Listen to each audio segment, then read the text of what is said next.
well-being for me is a big thing. What I've learned the hard way after hitting burnout a couple of times is that nothing really works well, and you're not really the best that you can be unless your physical and mental well-being are in check.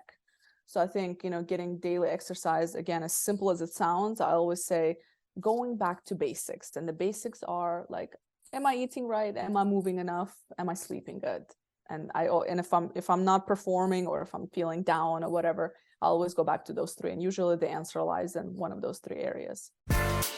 Hey everyone, this is Kim O'Neill from the Every Day is a New Day podcast and live show, and you're listening to the Going North podcast with the hilarious Dom Brightmon. Be sure to subscribe to his show so you don't miss any episodes, and remember, every day is always a new day.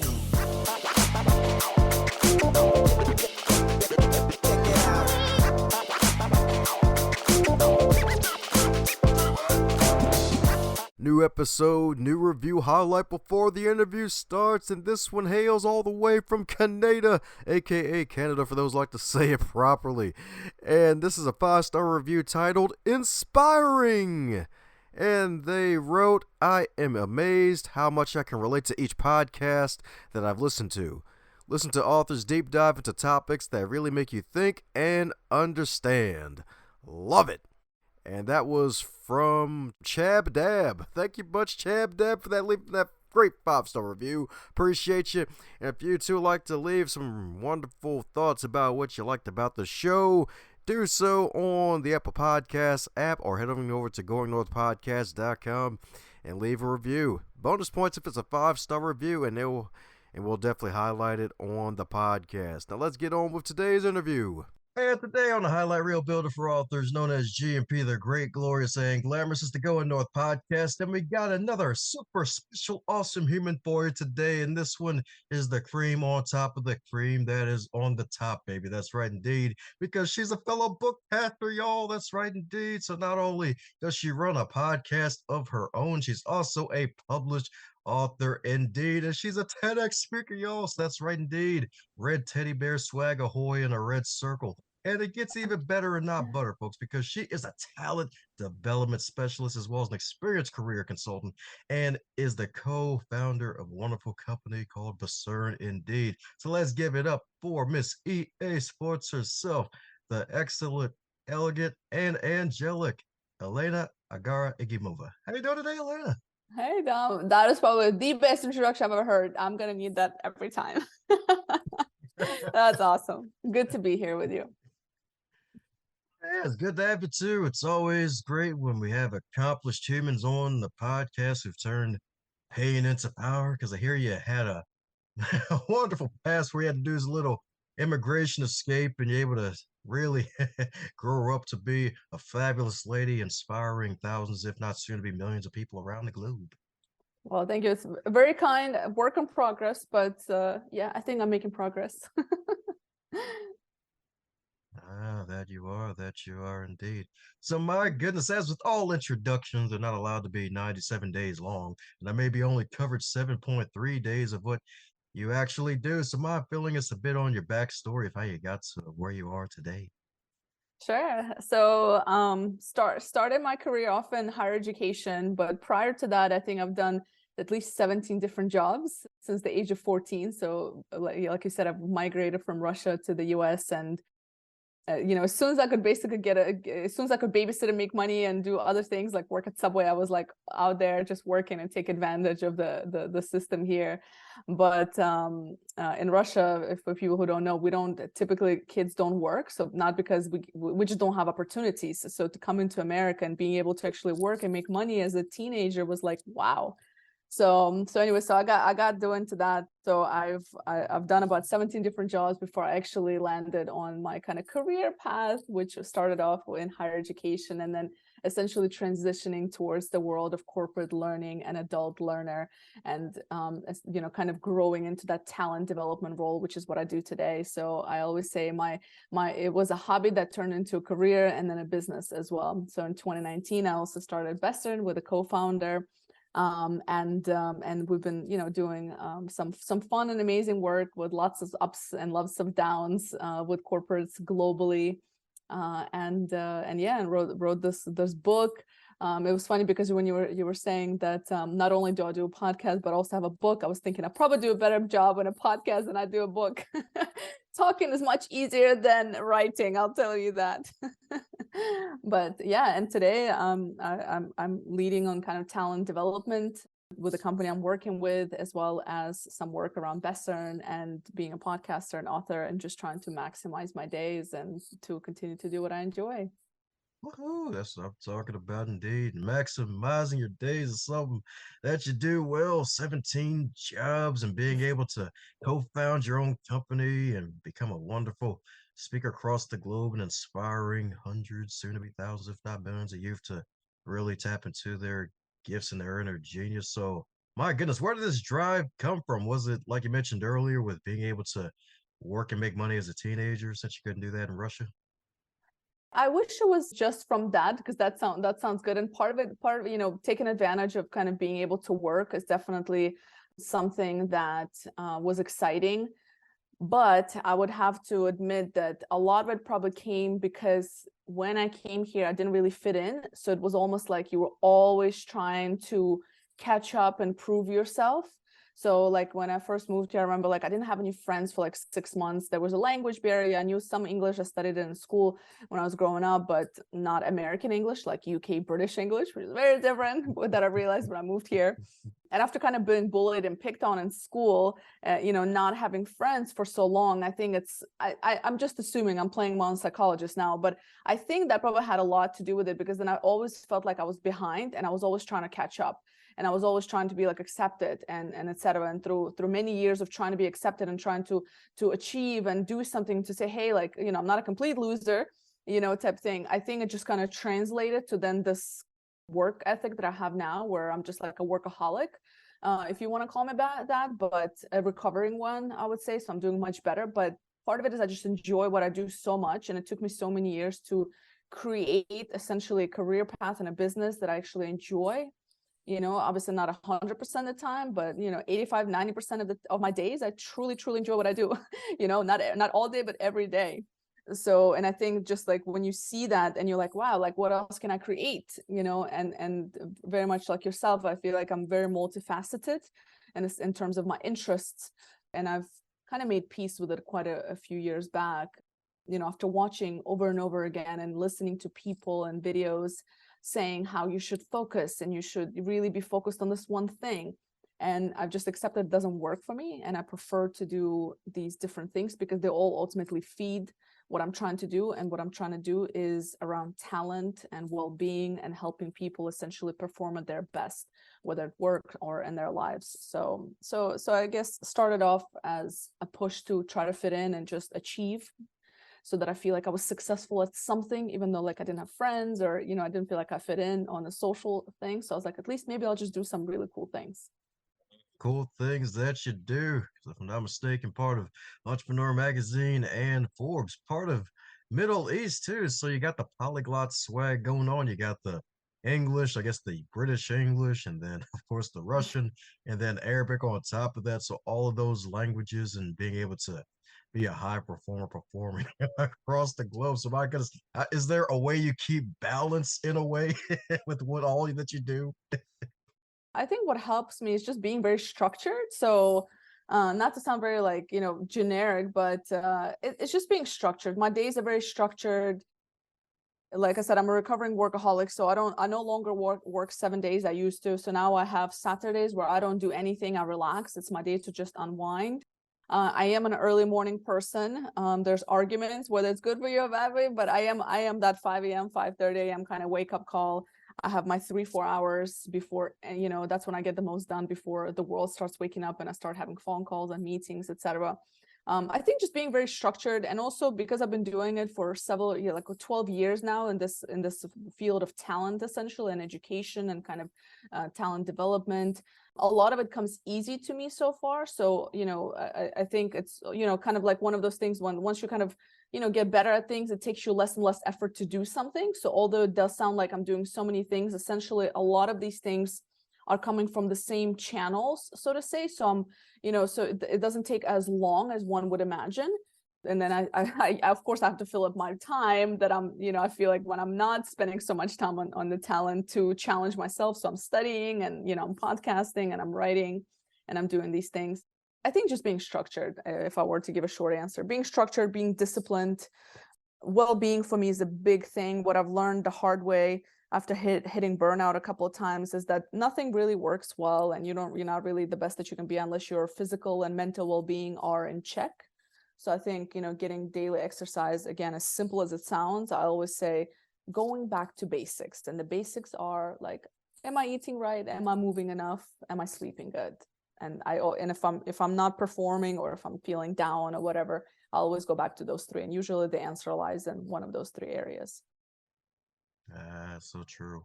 That's right indeed. And you're so right about that. And I feel like we kind of need that more often, just going back to basics, because a lot of folks are trying to find the next life hack or really advanced. But it's like, oh yeah, they're out there, but at the end of the day, it goes back to, hey, like, are you sleeping good? Are you moving your body? Are you eating good? Like, hey, like the spoon is probably the most deadliest weapon, or your wonderful healer, depending on what you put in your mouth.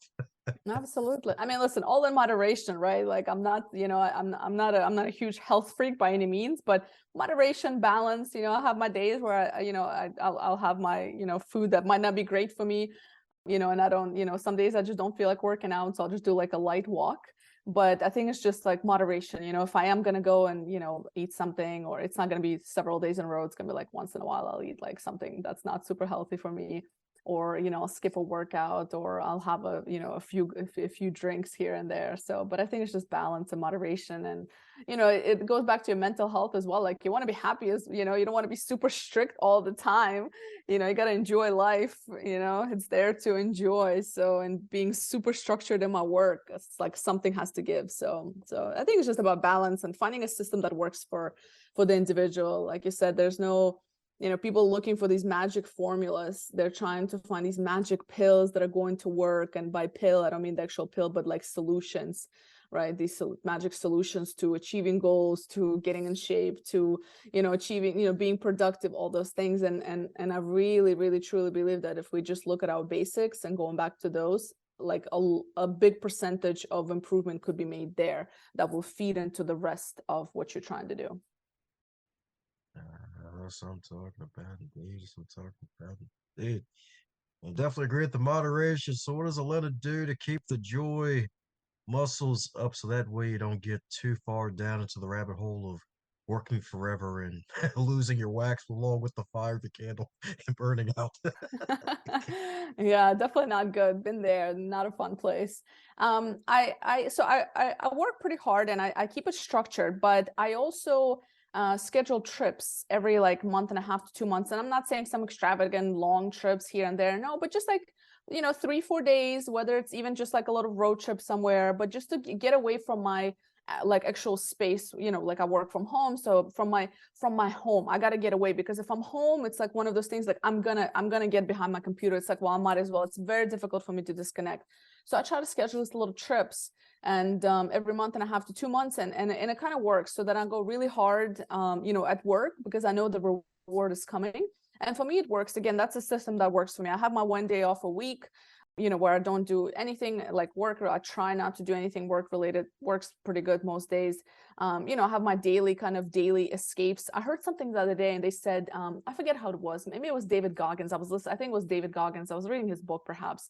So he's like a ex-Navy SEAL, and a bunch of other titles that I'm not even giving him justice. But David Goggins is beyond a human being, so to say. So he writes a lot of books, and he tells his stories. And he said that in his day, he chooses these, like, I forget what it is, like little mental vacations or something like that. And I really like that term. So he takes like 5 to 10 minutes or something to just disconnect and do something, that's just like relaxing. So I would say I also have these little mini moments throughout the day where I just disconnect. I forget now what he called it, but it's I need to look it up and send it to you. It's really, really good. So having those throughout the day, and then again, just kind of knowing that the reward is coming and I can truly disconnect, those 3-4 days works for me. And then of course, like, I have my family, I have my loved ones, friends. And I think that's a big, big part of joy in my life. Oh, that's what I'm talking about. Indeed, that's right. Indeed, especially those wonderful mental vacations. And good thing you're getting out of the house and doing those trips at least once a month for a good 2 to 3 days. Get your mind away from the humdrum and the usual. That way you don't get too bogged down and everything becomes the same. It's like, oh man, everything's the same. It's like, oh no, I'm starting to see random rabbits wearing turbans and the riding horses. Now you know you're losing your mind when you start seeing that. That's my cue right there when I gotta go. Something. Ooh, yeah. Listen, it's easy to go down down that hole though, that's the thing. Like, and if you're one of those people who actually enjoys what they do and all these things, you tend to overwork and you don't really, it's hard to catch yourself because you like what you do, right? Like, so for so many people who are, if they're authors or writing or just creating content or in the creative space, you probably enjoy it very much. And it's easy to get sucked into working all the time, but also to remember that you're human and your body will remind you eventually. Your body is going to remind you eventually. If you don't listen to it, if you don't pay attention, your body will remind you, or your mind, one of those. So if you start seeing rabbits and turbans, then that might be your mind reminding you it's time to take a moment, take a beat. That's right, indeed. I feel that's going to stick in your mind now for the future. Yes, probably. I have a mental image right now. Thanks for that, Dom. Oh man. Well, as you're a metaphorical rabbit hopping through the magical sand, there may be some folks out there who are metaphorically new managing rabbits in a land of sand to help other rabbits get character. So you got this wonderful book that you got out called The Rough Guide to Awesome Leadership. So my goodness, congrats on joining the business of immortality once again, because this is your second book, if I'm not mistaken, because you had another one out there, right? Yeah, I had a little guide that's called Shift, which is the name of my podcast as well. Surprise, surprise. So it was, I wrote it during the pandemic, I think, just trying to find something to do with my time. So I wrote in 2020. It's about like helping people shift. It's really career development related mainly. So, and then this Rough Guide to Awesome Leadership, which is really just a rough guide to being an effective leader, and especially a new leader in an organization. And it's a fun read. It's meant to be very light, to give people some tips of like, practical things you can do to be an awesome leader, and kind of various skills that you might need to have. Oh yeah, definitely. It's a darn good book. Darn good book indeed. Nice little small book about a good 110 pages of content with great tips and great quotes for folks looking to really become an awesome leader, because it's like all the things. It's like you cover both the leaders themselves and what the leaders should really do with and for the organizations that they're working for. So my goodness, how was the process like? Because this was also a co-author project with your co-founder, if I'm not mistaken, right? Yeah, absolutely. So we've been creating content, like we've been blogging and kind of being guest writers on so many different places, and of course we teach this. So we facilitate on these topics around leadership skills, around kind of helping individuals go through change in their career, and a lot of that change is when you're growing from that mid-level manager to a senior level manager, or maybe you're a new person that is coming into a management role. So that's kind of what we've been doing. And what we realized is that, we kind of have an idea, and that's what a lot of books out there, great books out there that talk about, like, what kind of leader you should be, and what works and what doesn't work. But a lot of it is so extensive, and we wanted to kind of create something that is very hands-on, very practical, very easy. So it's meant to be like a guide. You put it on your desk, or you open up a digital copy and you kind of just say, okay, I'm struggling with, I don't know, building a relationship with my team. How do I do it? Like, what do I do? And just checking out some tips that are there. They're very practical.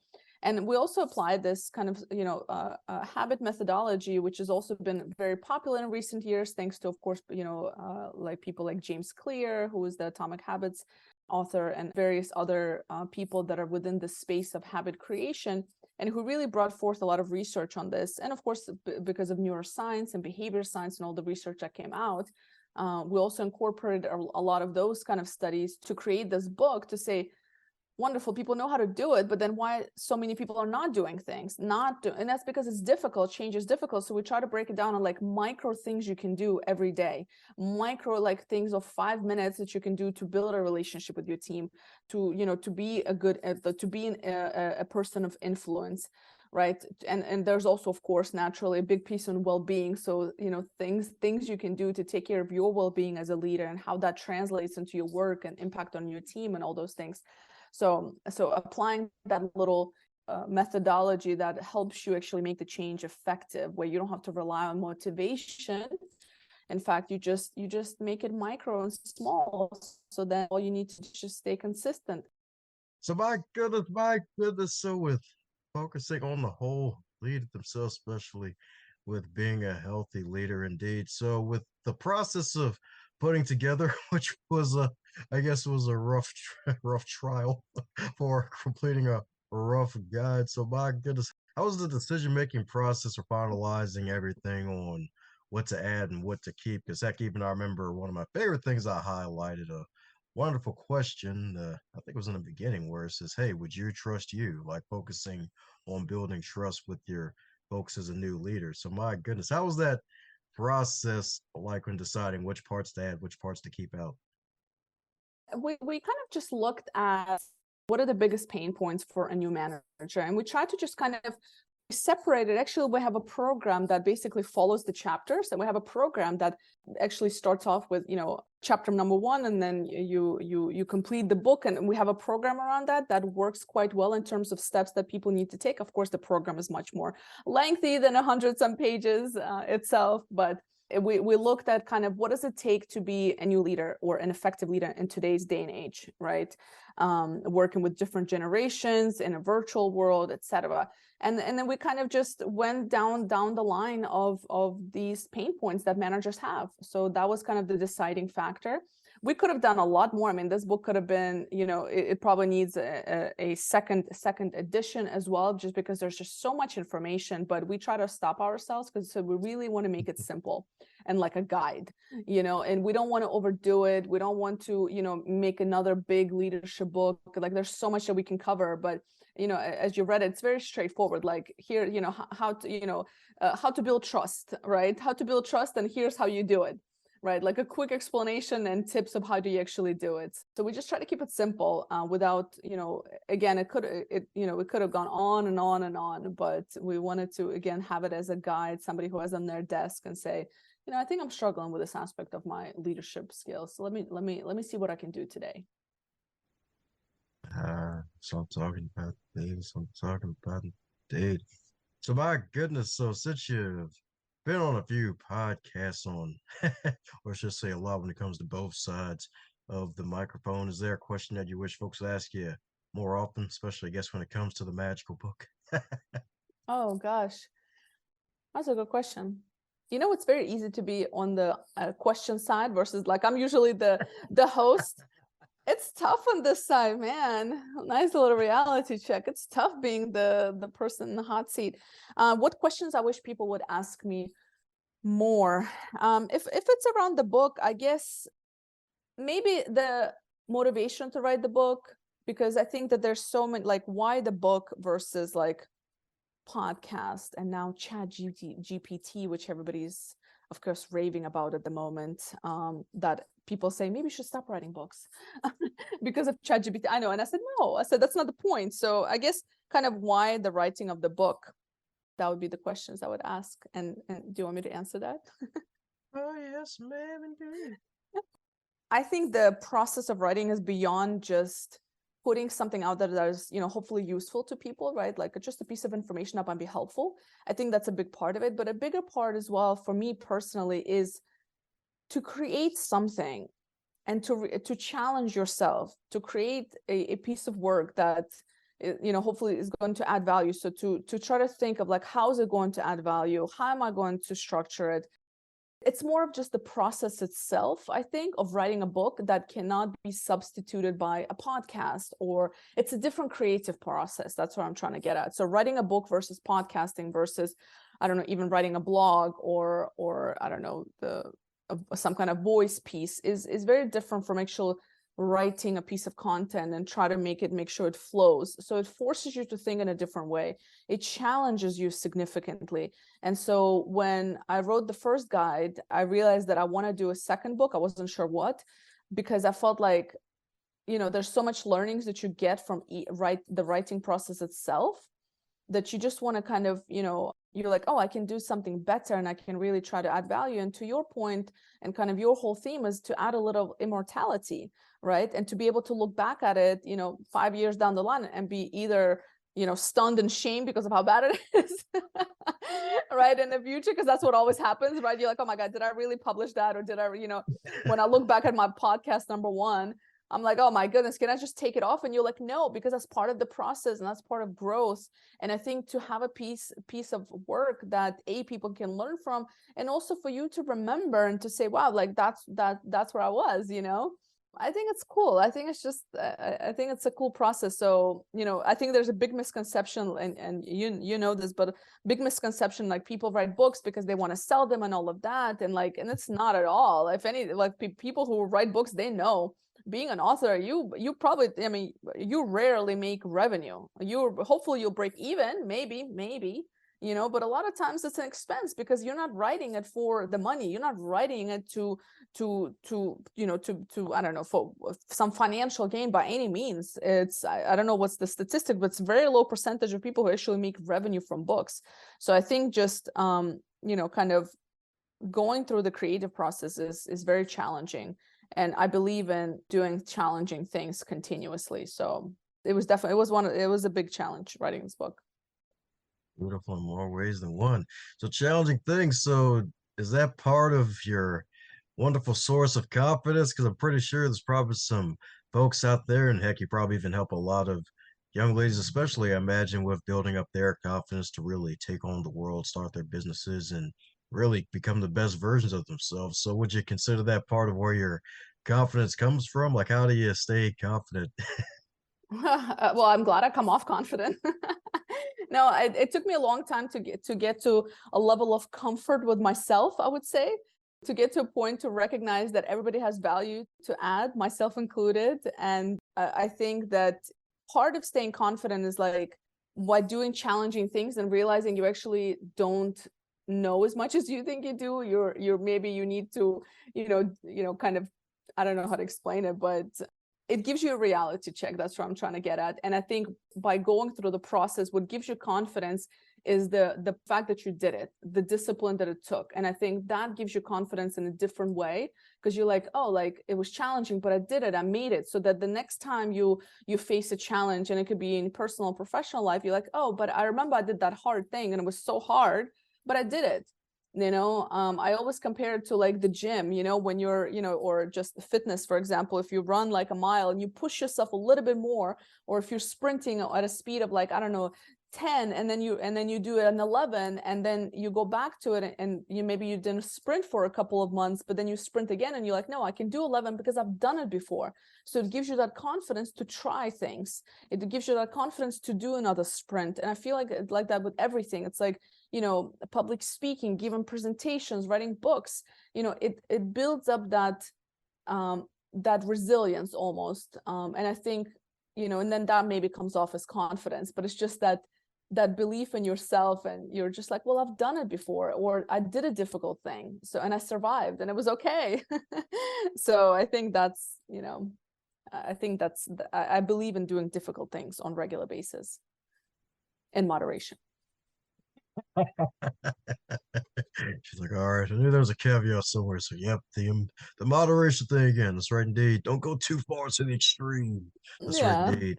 That's right, indeed. Because we all know the E in Elena doesn't stand for extreme, at least to my knowledge, anyway. No extremes here, just moderation and discipline and consistency. That's where it's at. That's the magic formula as well, right there. Consistency. Like indeed. Well, speaking of consistency, you're a fellow podcast host who's doing some great work. And I always like to ask fellow podcast hosts the wonderful obligatory podcast host question. So what would you consider your 3 major lessons learned from starting and running your wonderful podcast? Or should I say podcasts? Oh, gosh. That we as humans are more alike than we are different. That, I mean, at least that's what I've gathered from my audience. Again, it goes back to that learning about yourself, learning how to ask better questions, learning how to listen better, learning how to just have a conversation. I think that's another big one on the personal growth aspect. And I guess the third one is that truly, I believe everybody has value to add. Every single person is unique in their own way. Everybody has value to add. Everybody has a story to share. And which, again, brings me back to point number one, that we're more alike than we're different as humans, no matter what we do, where we come from, what language we speak, what faith we follow, etc. We're more alike than we're different. Woohoo! That's right, indeed. That's right. More alike than we are different. That's right, indeed. Some days are the peanut butter, some days the jelly, sometimes the yin, sometimes the yang. That's right, indeed. That's right, indeed. Sometimes we're rocks, sometimes we're water. It depends on the day. That's right, indeed. That's right, indeed. Y'all been getting some gems for this wonderful lady right here. Indeed. Told you she was super special, awesome. That's right, indeed. That's right, indeed. And speaking of super special, awesome, if your wonderful book, The Rough Guide to Becoming an Awesome Leader, if that book were a food, what would it be and why? If that book was a food, and what would it be and why? Oh, you ask good questions, Dom. I'm going to steal some of these from my podcast when I interview authors. Okay, if this was a book, I would say it would be a nice Turkish dish. I love Turkish food. So a nice kebab or a veggie kebab or whatever, whatever preference people have. But I would say a nice juicy kebab that you want to take your time with, but you want to keep coming back to. That's what it would be. There we go. So indeed, first author on the show to say the book will be a tasty kebab. You'll love to see it. That's right, indeed. In this case, you'll love to taste it. That's right, indeed. That's right, indeed. Kebab swag, indeed. That's right, indeed. So we're coming down to the wonderful question that every guest gets to receive before we close out. So if you were to wake up tomorrow and you're 25 again, but you're still in 2023, what advice would you give to yourself? Another great question. I would say work on the basics, but I would add one more, is the self-awareness. Be real with yourself. So taking care of your well-being, health, mental well-being, of course, like sleep, all that, the base. But then I would also, to the mental health, I would also add, if I want to put in a nice package, I would just say emotional intelligence. Work on your emotional intelligence. I think that is the biggest blocker for people. It was one of my biggest blockers when it came to self-awareness in my early 20s, taking accountability, taking ownership of my decisions, empathy, all those things that kind of emotional intelligence teaches. This is what I would say, is explore which areas you need to improve on your emotional intelligence. It's going to drive you a long way. Woohoo! There you go, folks. That's right. That EQ, indeed. That's right, indeed. That's right. So much EQ, your IQ will look like it's on weed. It'll be so high. Oh, that's right, indeed.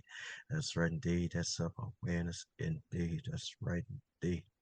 That's right, indeed. So that's right, folks. If you're looking for a wonderful speaker, presenter, trainer, you got her right freaking there, y'all. That's right, indeed. And she's got some great content too. And you probably only heard 0.35% of what she actually has to offer. So for those that need to discover the other high percentages of what you offer and snag some copies of your magical book and keep up with what you're doing, what's the best way for folks to do so, Elena? LinkedIn is probably the best platform to find me. So just looking me up at Elena Agaragimova on LinkedIn, or just Google me. I'm probably the only one that's going to come up. So if you just put in my name, you'll find me. Woohoo! That's right, indeed. She's a crown jewel, the only one you're gonna find, baby. Indeed. That's right, indeed. That's right, indeed. Actually, now that I think about it, I probably should even asked you before we hit record. Is there a special meaning behind your last name? No, it's just my family name. I wish there was. It's unique. There's not many of us out there, but it's just I wish there was, but no. Oh, okay. All right. Not that I know of, at least. Maybe I should ask my family members. I don't know, but nobody told me. In so many years that I've been on Earth, nobody has told me that there's anything unique about our name. So it doesn't really mean anything in particular. It's just a unique name. All right, I hear you. I hear you indeed. That's right, indeed. Well, when she discovers it, she'll pop back on and tell us indeed. So there you have it, folks. Follow the wonderful Elena on LinkedIn, y'all. That's right, indeed. She's constantly sharing some great content, and she is inspirational and informational, if not edutational, baby. That's right, with the education and entertainment. Indeed, to take it to your next level. So follow on the LinkedIn's and snags and copies of her magical book, y'all, and share it with folks. You might even call that a wonderful thing where you get her to sign it, and then 10 years later, she'll have more books, and she'll be like, oh, God, keep that thing away from me. Well, before I go into any more rabbit holes, any parting words before I close up shop? No, but I'm now still thinking about that rabbit, and now I'm looking at my book and I can't get the kebab out of my head. So you got me on that question. Gosh. Maybe I'm hungry. I don't know. I hope I don't see rabbits. I'm officially scared of rabbits, and I hope I don't start seeing rabbits in turbans. And I think I'm just gonna go get myself a kebab. I don't know. Thanks a bunch for gifting us with your time and your ears to this podcast. If you want to make yourself even more super special awesome, like, subscribe, and share this with somebody that you care about and spread the word so that way we can get this show out to as many people as possible and encourage them and inspire them to one day become published authors of their own and join the business of immortality. Advance others to advance yourself.